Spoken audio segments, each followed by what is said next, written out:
ना छूटे। छूटना चाहिए क्या? नहीं छूटना चाहिए, क्योंकि हार्नेस ही आपकी जीवन रक्षा है। अगर आप हार्नेस भूल गए, हो गया, समझौता हो गया सेफ्टी के साथ, फिर आपको कोई बचाने वाला नहीं है। समझे? मेक श्योर जितने लोग यहाँ पे बैठे हैं 1.8 मीटर से ऊपर जो भी काम होता है, कितना 1.8 मीटर से जितना भी ऊपर काम होता है 6 फीट, उसके ऊपर आपको बॉडी हार्नेस मैंडेटरी हो जाता है, जरूरी हो जाता है, वहां पे लगाना ही लगाना है। ठीक है? उसके बाद जहां पर भी जितना पे आपको गिरने का आशंका, कहीं किनारे में जा रहे, क्लिफ साफ के अंदर जा रहे, ठीक है, हमारा काम आरएसपी के अंदर ऊपर जा रहा है, ऊपर जा रहा है, ठीक है, ये सब के ऊपर हर जगह में बेल्ट एप्लीकेबल है, बिना बेल्ट के काम नहीं करना। ठीक है? तो ये दोनों बेल्ट यहाँ पे हमने डाला।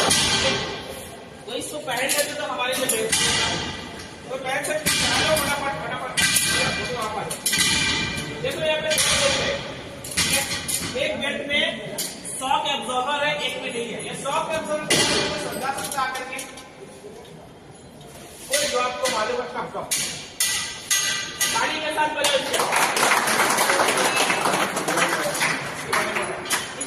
सुनो आप लोग, ये शॉक ऑब्जर्वर जो ये डिवाइस है, ये चीज है बहुत जब आप गिरते हो, मतलब नहीं गिरना चाहिए, जो इंसिडेंट हो जाता है, अगर हम गिरते हैं तो यही हमें जो झटके है ना उससे बचाएगा, वो बहुत इम्पोर्टेंट है।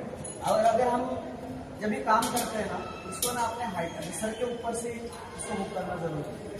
नहीं तो अगर हम यहाँ पे 1.8 मीटर हाइट पर हम खड़े, उसके बाद हमने क्या किया, हमारे कमर के साइज में ही इसको बुक कर दिया, जो जमीन को टच कर जाएगा। इसलिए अपने सर के ऊपर बचा सकता है, लेकिन डैमेज बहुत देगा हो सकता है। ये अगर ये सिंपल वाला है, अगर वो गिरता है ना, उसका झटका ही बहुत काफी है। आपका वजन है 70 किलो है, तो कोई एक पार्ट से अगर लगता है, वो रुकने वाला नहीं, वो डैमेज कर देगा, टूट सकती है। इसलिए शॉक ऑब्जर्वर भी यूज करें, वो बेल्ट में है।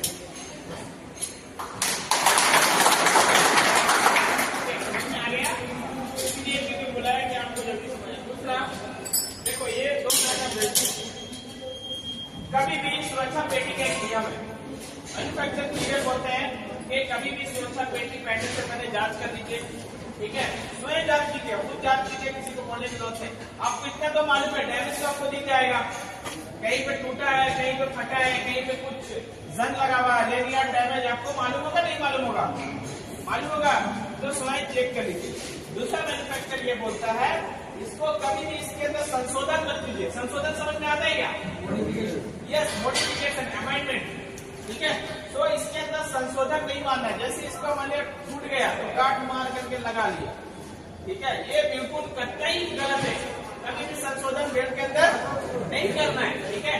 टूट गया, डैमेज हो गया, रिप्लेस करना है। तीसरा चीज ये ध्यान देना है कि जो भी हमारा बेल्ट है, ठीक है, बेल्ट के अंदर शॉक एब्जॉर्बर है, ऊपर हमारे क्या रहता है, इंस्पेक्शन टैग रहता है। वो इंस्पेक्शन टैग अपने को लगवा के लेकर के जाना है। ठीक है? बिना आपने हार्नेस किया, चेक हुआ, चेक करने के बाद इसके ऊपर क्या करना है, क्या करना है, टैग लगाना, उसके बाद लेकर के जाना है। मैन्युफैक्चरर पर बोलता है अगर ये गंदा हो जाए, ठीक है, इसको क्या करना, सूती कपड़ा वगैरह से साफ कर देना, ना कि इसको पानी में डाल करके कपड़ा के जैसा नहीं करना है। समझ रहे क्या? हाँ, और इसको धूप में नहीं सुखाना। बहुत सारे कंडीशन है। तो ये बेल्ट है, जांच करने के टाइम अगर आपको डैमेज मिलता है, इसको निकाल करके रिप्लेस कर लीजिए। ठीक है? इसके अंदर कोई संशोधन मत कीजिए। इसका जो होता है इंडियन स्टैंडर्ड 3521 होता है। ठीक है? हर एक चीज का, हर एक मटेरियल का इंडियन स्टैंडर्ड होता है, वो स्टैंडर्ड के ऊपर ही बनता है। ठीक है? फुल बॉडी हार्नेस के इंडियन स्टैंडर्ड 3521 है। ठीक है? ये लेनियार्ड है, रस्सी बोलते हैं ना, रस्सी, ये लेनियार्ड है, ये आपका स्नैप हुक है। ठीक है? और ये आपका पीछे का, तो देखो बेल्ट दो पड़ता है, एक फ्रंट में पड़ता है और दूसरा बैक में। समझे? तो फ्रंट में क्या होगा, आपका चेस्ट बेल्ट आएगा, आई का बेल्ट आएगा। ठीक है? ये आपका यहाँ पे बेल्ट आएगा चेस्ट का, और पीछे में आपका ये आता है, रिंग आता है। इसके अंदर ये जो रिंग आता है ना, इसी के ऊपर सारा होता है। हमेशा बेल्ट पहनने के टाइम में ध्यान दें, पीछे वाला जो है ना, वो हमेशा उधर रिंग रहेगा, जो डी रिंग रहता है ना, डी रिंग हमेशा पीछे जाएगा, बाकी डी रिंग पीछे चलिए, बेल्ट अपने आप समझ जाएगा। कभी कभी क्या होता है, दूसरे पड़ जाता है, समझ नहीं आता। डी रिंग का पोजीशन पीछे जाएगा,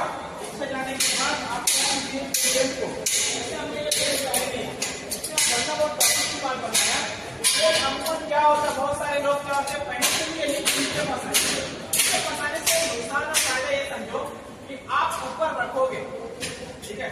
एक तो 1.8 मीटर का ये है, ऊपर रखोगे तो ये लेंटर का आधा उधर गया, नीचे रखोगे तो जब नीचे आपका बैलेंस निकलेगा ना, नीचे से और नीचे जाओगे, ऊपर से क्या है आपका अगर समझो बैलेंस निकला तो आप थोड़ा कम नीचे गिरोगे, बट ये ब्रेक को थोड़ा नीचे और किए, एक तो पहले क्या जैसे सीट तो और नीचे चले जाओगे,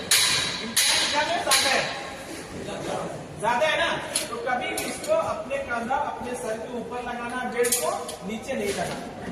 बेल्ट लगाने वाली जगह हमेशा मजबूत होना चाहिए, ठीक है, ना कि कमजोर होना चाहिए। ट्रायंगल सरफेस कमजोर जगह पे कभी भी आप लोग बेल्ट को एंकरिंग मत कीजिए, ठीक है। अगर एंकर करने की जगह नहीं है, वहां पे लेफ्ट हैंड बनवाइए, वहां पे वर्टिकल बनवाइए, वहां पे प्रोग्रेस बना के लीजिए, तब उसको जाकर के आप फंसाइए। अब हालात ऐसा हो कि बेल्ट पहन लिया, एंकरिंग की जगह नहीं है, तो मतलब आपका एंकरिंग करने वाला पोजिशन हमेशा होना चाहिए। तो ये चीज को समझना है। बेल्ट पहनने के बाद अपना क्या पॉइंट को ध्यान देना है, बेल्ट आपको देना है कि कहीं बेल्ट अगर आप लोग को लग रहा है लेकर के जाइए, उसको हमेशा जगह पे पहन लीजिए। पहनने के बाद आप लोग हाइट पे काम करने के लिए जाइए, ठीक है। हमेशा ध्यान दें, कोई भी अभी कंस्ट्रक्शन में मैक्सिमम जो एक्सीडेंट होता है ना, वो वर्किंग हाइट की वजह से होता है, ठीक है। आपने देखा होगा न्यूज में, समाचार में, हर जगह पे इलेक्ट्रिक शॉक का रिजल्ट कब मिलेगा। दो एक्सीडेंट ज्यादा होता है, एक फायर, एक आदमी को गिर गया, आदमी का डेथ हो गया, ठीक है। तो बेसिकली दो एक्सीडेंट ज्यादा होता है, एक तो फायर का और दूसरा हाइट का, और बाकी इलेक्ट्रिक शॉक सब कम है। सबसे ज्यादा हाइट का घटना होता है। हाइट पे जाते टाइम में ध्यान ये दे कि हमारा हाइट में कोई भी सेफ्टी मेजर्स कम ना हो, ठीक है। कोई भी सेफ्टी मेजर्स अपना बचाना है को, उसके लिए सुरक्षा कवच देना है, बॉडी हार्नेस देना, बॉल रेस्ट देना है, जो अप्लीकेबल होगा जगह पे। उसके बाद अपने टूल्स की भी सेफ्टी को ध्यान देना है। अपने साथ जो टूल्स लेकर के जाए वो भी किसी को नहीं देना चाहिए, ठीक है। तो कल का जो वीडियो हमारे पास आया वो